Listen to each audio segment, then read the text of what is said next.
Can't take it back, no. I've got so much left to say, but I'll take the words and walk away. Hello everyone, and thank you guys for watching. Well, the time has come. It's March 27th today. It's about 45 degrees. It's time to wake her up from her hibernation. She's been dormant since November 13, I think it was the last time I rode her, to fill her up with gas. I was a little concerned about the leaky gas. When I was putting it away, I found out where the gas was coming from. It's coming from the tank. I think is the ring, the gasket for the descending unit. So I saw some putty in there. So I'm gonna check a little further now that it's summer and try to figure out, maybe I have to replace the gas tank. But that's where the gas is coming from. And when I got back from Colombia, I can see that there was gas all over the ground. So I'm gonna take the cover off, put the battery back on it, and crank her up. Let's go. I'm gonna set my camera down. Just hope it doesn't fall.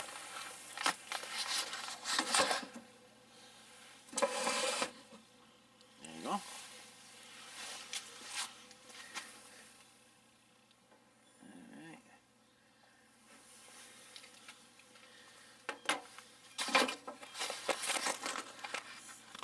Alright, so I was going to switch to my GoPro because of the wide angle lens, but it's dead. I was going to plug it in this morning and I forgot. I went out to get breakfast and I didn't charge it, so now just got to do it with this one. I'm going to see if I can place it somewhere where it can catch what I'm doing. I need my key to get my tools. So I'll be back, guys. Alright, so I got the tools. Just gotta set the camera somewhere. It's not gonna fall. I think that's good enough. You're gonna be seeing a lot of my back.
Alright, so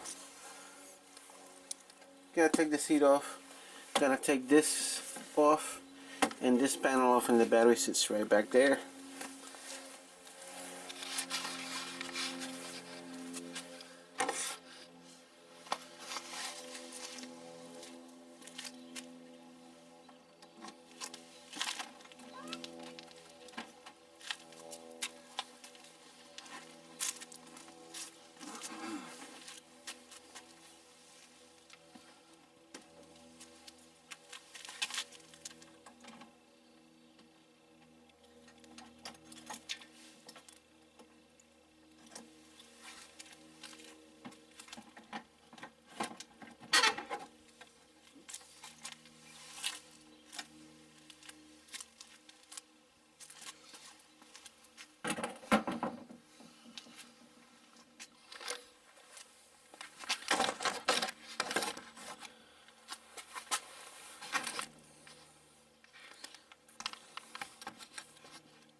Alright, so over here, all this is epoxy, I think.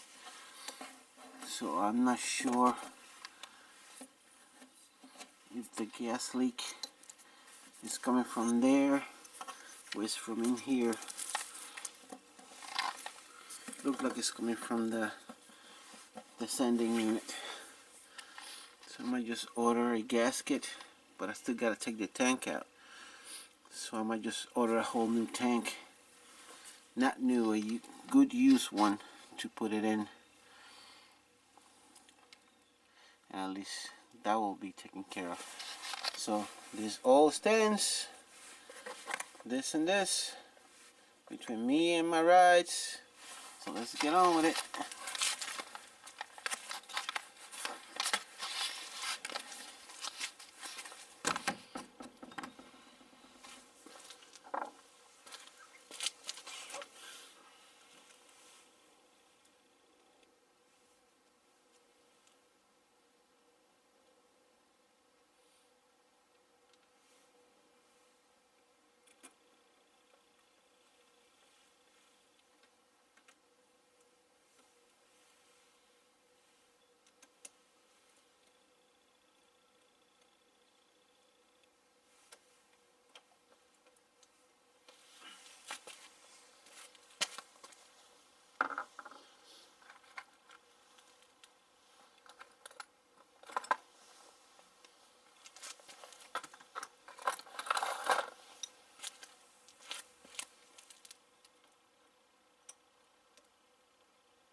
Alright, moment of truth. Battery's on. See if the clock is on. Key. Oh my god. Choke. So on. Key on.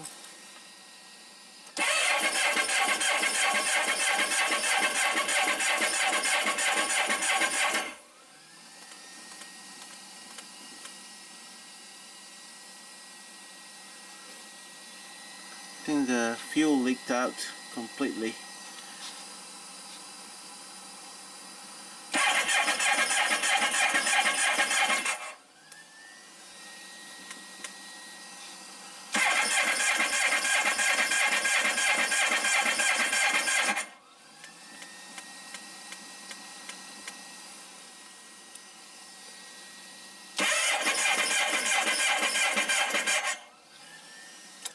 Nope, I'm gonna have to go get my jump box and give her a little crank. Be back. Alright, here we go.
is all the seafoam that I put in the tank.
She lives.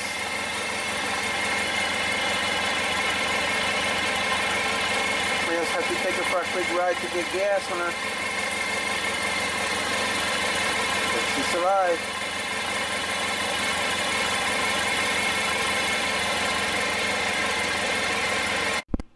Alright, so my GoPro's a little bit charged. I'm gonna run to the gas station and get gas on the bike and bring it back. I hope that my microphone adapter is not messed up, because my lovely wife decided she wanted to put the helmet away in winter. She wrapped it with something and she stuck it inside the basket, and I don't know how the microphone adapter is now like this. Lovely. So I hope that my microphone still works. So I'm gonna put the camera on the helmet. I'm gonna go out, get some gas. Alright, here we go. First ride of the season. Hope I got enough charge on the GoPro.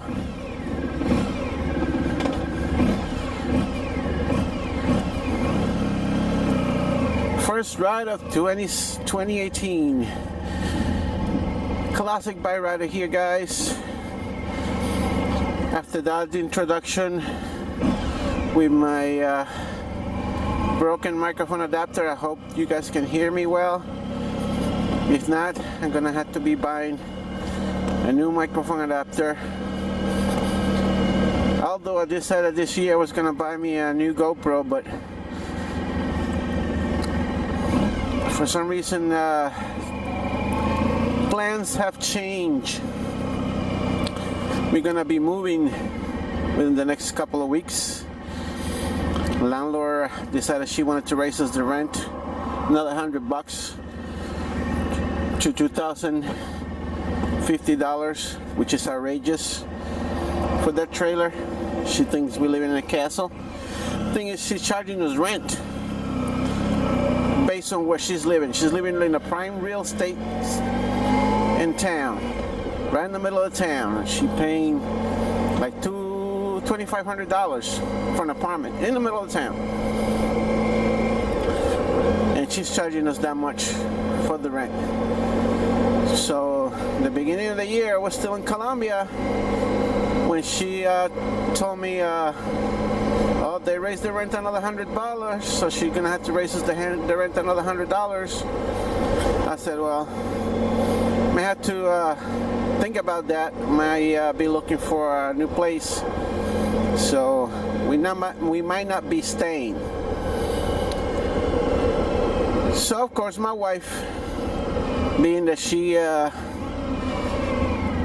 don't know sometimes where she's standing at, she can move 1 foot without asking for permission from the other. She said, oh no, we're not moving, it's gonna cost us too much to move, blah blah blah blah blah. We better off staying here. So out of all, we had so far paid 2 months $20 to $2,050 for the rent. But a few weeks ago, her cousin, he took charge of the house that we used to live in Amagansett. He's now rented the house, and he happened to have a bedroom available, the one that used to be our bedroom, which is big enough for both of us. And he's gonna charge you $1,000 just for the room, everything included. So we moving. I'm gonna be saving $1,000 a month, plus gonna be saving all the utilities, because we were paying $2,050 on this house, $2,050 plus electricity, another $200, plus DirecTV, another $80, plus internet, another $70. So you go do the math. And during the summer, I was just paying all that by myself. Well, not the $2,000. I mean, my wife was giving me health share, $600, and we renting a room to another guy for $700. So to put it in perspective, we both had to come out with $650, me and my wife. But I still had to pay all the utilities by myself. So now we're gonna be saving all that money. Thank God. In the beginning, I didn't want to move because, you know, you losing your privacy. You living with other people. Although he's my wife's cousin and we lived with him before when we were in that house, we rent him the room, and he was never there. He's always working. So that's one good thing about it. But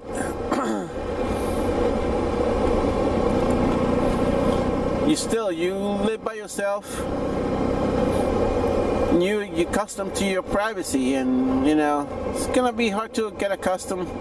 Although I'm a very private person, if I'm with someone that I don't know, I'd rather stay in my room. When my in-laws were living with us, I hardly ever hang out in the living room. I'd much rather hang out in my room. I was hanging more in my room.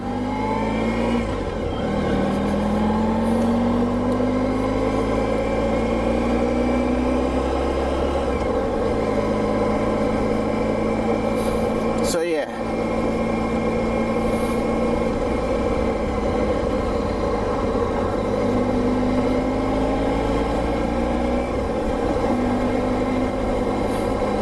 So I'm gonna go to the gas station and get a little bit gas.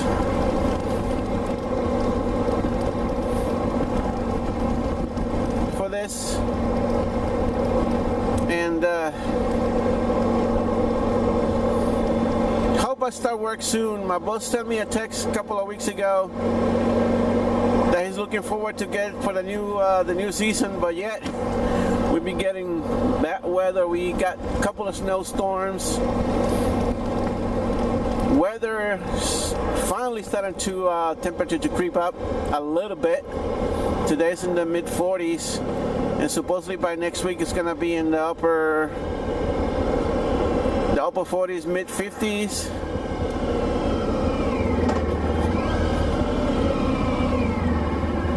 So yeah.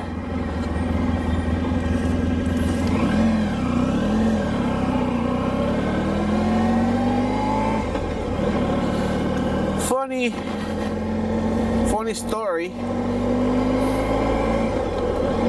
Beginning of the month was my birthday.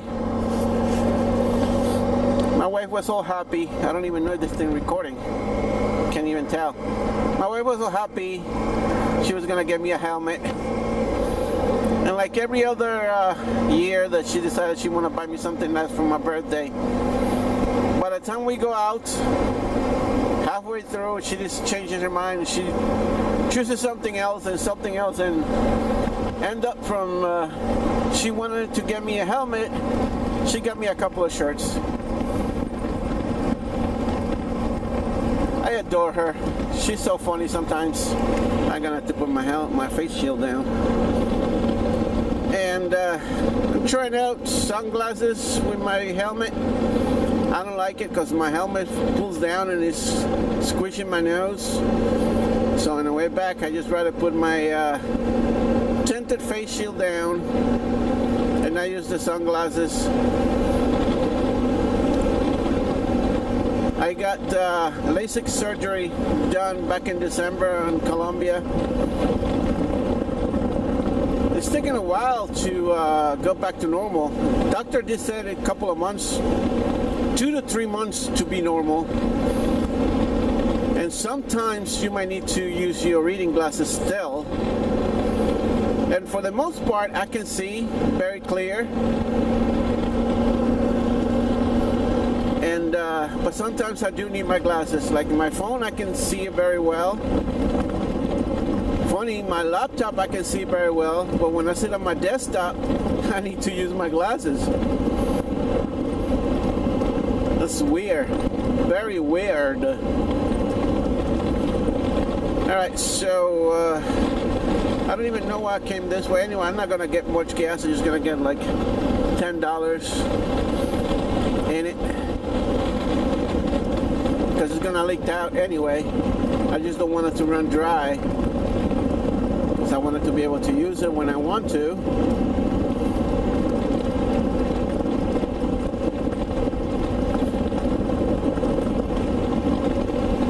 And anyhow, I'll be back, guys.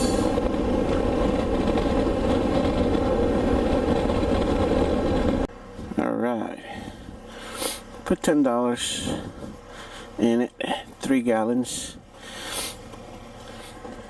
just until I can get that gas tank. Not gonna be anytime soon.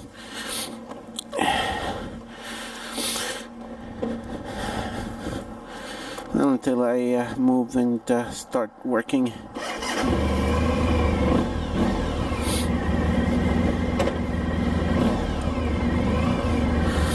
I took my glasses off, so let me put my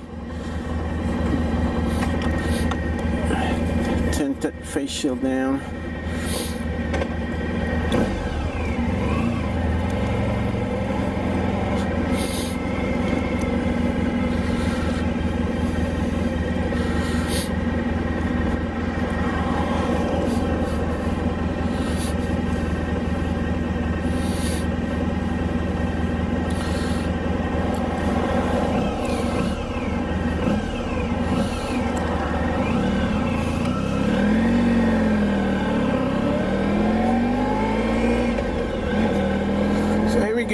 Back home.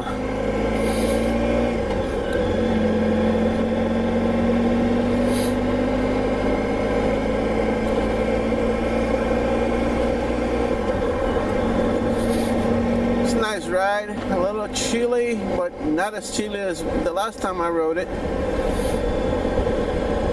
I was in the 30s in November. So I've been playing around.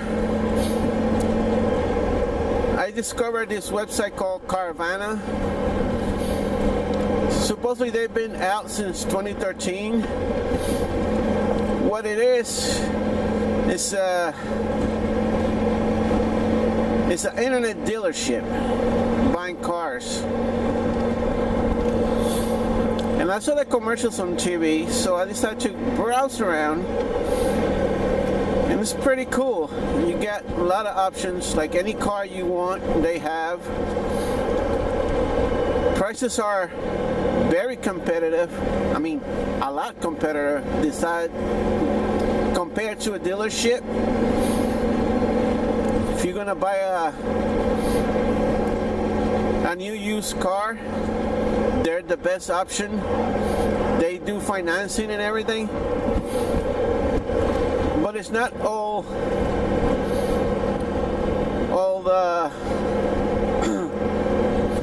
apples. Well, I tried today just to check it out. You know, I am gonna buy a new car, but not just yet. I still got my PT Cruiser. that I'm trying to sell. And turns out you go to their website, it's called Carvana.com. They got quite a few. Sorry, block you off. I put my face shield down. You go to their website, you sign up. It's free to sign up. I use my Facebook login and then created my own account to have it. And what it is, you browse their website, you pick the car you want, and you can quote unquote dictate your own financing terms, so to speak. It's all based on your credit history. See, my credit is not good, but it's not bad. So when I got divorced the first time, I filed for bankruptcy, and I never got a credit card on my name again. So my credit shows, my credit score is good. It's not average. It's above average, let's say. So you go, if you know your credit score, you go into their website and you kind of like fill the blanks. You pick the car you like. They give you a 360 view of the car. They even take pictures of the little dings and dangs that the car has. They are brand new cars, not brand new. They buy it from dealers. Like I seen a Ford Fusion with 9,000 miles on it. And I was like, wow, that's like brand new. 9,000 miles. Who buys a car and only drives 9,000 miles and then trades it in? So they have all cars in there. And you choose. I put cars below 15,000. And they have quite a lot of cars. I like the Chrysler 200, the Dodge Darts. I like the Fusion. I like the Altimas. So I was looking in that range. Price below 15,000. So I was choosing my my credit score, my annual income, what I made annually. And they kind of give you a ballpark of what you might be paying. And you can choose from zero down to whatever you want to put down in the car. You even can do a trade-in. They don't accept cars that have been involved in accidents. That's the only thing. If you got a new car that's never been in an accident, you can trade it in. The best part of all is that they do charge, like for me, because I live way out here, they'll charge $400 delivery fee, but they'll bring it to you in a in a tow truck, in a flatbed. They bring it to you because you never test drove the car. You got an hour. You get an hour to test drive it. Once it's delivered, you get an hour to test drive it. And if you want to keep it, you have 7 days to drive it. And if within those 7 days you decided, no, I don't like it, they'll take it back, no questions asked. And if you did a trade-in with them, they bring your car back and give it back to you, no questions asked. So that's great. But I was being that my credit is not the greatest. Hey, that would rain. Credit not the greatest. I was doing like if I was going to go ahead with the purchase, and they require me to pay $3,300 down. Womp womp womp. But what the car price is, like for example, the one that I was choosing. It's a 2013, I think it was, Mitsubishi Outlander SUV with 43,000 miles. It was $12,000. $12,000, that's it. You pay, I think it's $1,000 for the taxes and $200, $299 for $239 for the title and registration, tax and registration, and that's it. You whatever it comes out to, $12,000 plus those fees. For example, $14.99. That's what you pay. $14.99. You're not paying any extra. Like if you go finance through a dealer, if the car is $15,000, after all said and done, you'll be paying like $20,000. Like when my wife bought the white car, the Nissan, the car was like $15,000, and when all was said and done, we were paying $25,000 like a brand new car. Luckily, she finished paying it off this year, so the car is ours now. But back to Carvana, they don't call you, they don't start sending you emails, say, oh, you're gonna buy the car, you're gonna buy the car. They don't have a salesman with a necktie calling you every 5 minutes to ask you if you are still interested in the car. Like, prime example, a couple of years ago, a friend of mine was looking for a car. We went down to the local Nissan place where we got the car, and because her English wasn't that good, in fact she didn't speak any English at all, I spoke for her, and I made the mistake to give her my number. I gave them my number, so in anything that involves the car, you know, that she was interested in, they can give me a call. Boy, what a mistake. Every couple of days I was getting a call from the freaking salesman of the Nissan. I mean, I can understand it. That's how they make their money. If you don't sell cars, you don't make any money. And if you're a salesman, your salary is based on commissions. So if you don't sell, you don't eat. But with Carvana, you don't have that option. You pick the car you like. You can save it to your favorites. When you're ready to take the plunge, you go ahead and buy it. Do everything online. Like I said, when they deliver the car, they come, and if you trade in a car, they come, they look at your car. They take the other one off the flatbed, and you got an hour to test it out before the driver pulls away with the old car. And within 7 days, if you're not satisfied with your vehicle, you can send it back. I have looked at a lot of videos on YouTube about Carvana, and everybody that have purchased from Carvana, they are very, very happy with their decision. So I'm gonna be saving my earned hard cash this year. I'm gonna be saving money from my rent, so I'm gonna be saving money for the down payment, and I am gonna get me a new car from Carvana. And my plan was to go down to Raleigh, North Carolina, where their dealership is located at, what they call the vending machine. And once you go pick up your car, your car is like in the rack in the front. And I've seen those when I used to drive trucks, but I never knew what it was.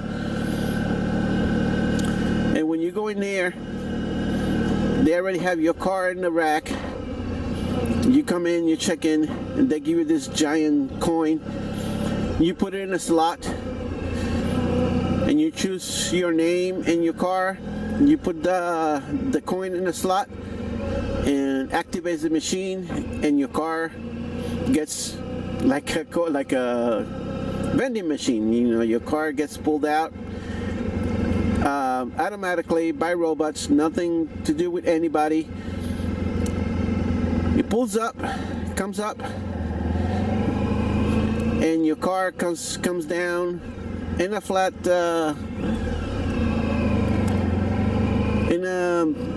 in a flat platform on wheels, and it gets put into a slot in front of the store where you can come in and look at your car. And it's all shown on cameras. You can look at it, and you can video it. It's pretty cool. That was my my plan, but being that it takes a couple of days to go, was gonna buy a plane ticket for me and my wife to go, both of us, and then drive back. But I'm gonna wait till the end of the year now, and we can do that. That's gonna be like our after season plan trip. We're gonna take a plane down to Raleigh, get the car and drive it back. It's gonna be awesome. But yeah, go ahead, check it out. I'm not related to them in any way. I'm not getting money to promote them. I just thought it was pretty cool. And I'm gonna be buying my next car from Carvana.com.